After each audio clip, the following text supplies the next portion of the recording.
Until we overcome unequal history, we cannot overcome unequal opportunity. But to be black in a white society is not to stand on equal and level ground. While the races may stand side by side, whites stand on history's mountain and blacks stand in history's hollow. It's time we get down to the business of trying to stand black and white on level ground. Lyndon Baines Johnson, 1972. There's a story about a very small town named Neylandville that is located between Greenville and Commerce along Texas State Highway 224. This town is easy to miss because there are no signs to mark the road. In fact, you can be in the very center of the town and you simply won't see very much. There's just not much here anymore, not at least that can be seen from satellite. But if you're looking through the lens of history, there is more here than meets the eye.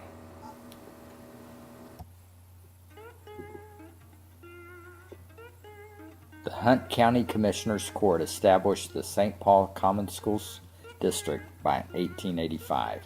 A new building was erected at this site in 1918 after the original structure burned.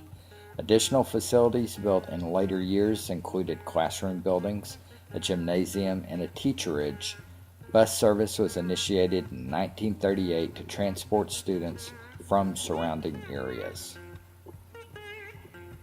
These simple matter-of-fact statements inscribed on an obscure historical marker do not do justice to the hundreds of lives that were deeply impacted in a positive way by the St. Paul School in a time when separate but unequal conditions were the norm for minority education in the public schools.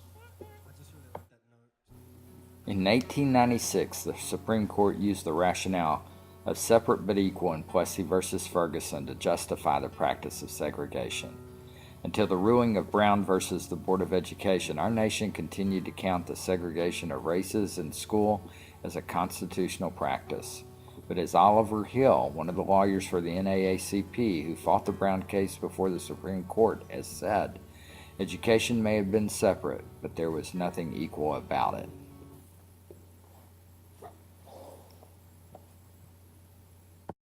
Oliver Hill Sr., who recently turned 100, had been living with his son's family for the last few years in Richmond, Virginia. Oliver Hill Jr. was there when his father died.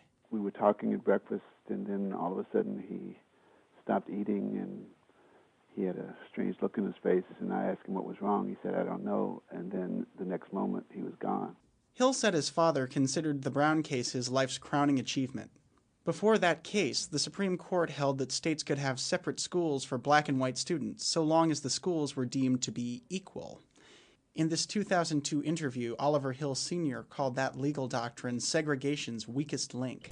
The doctrine was supposed to be separate but equal. But everything was separate, but nothing was equal.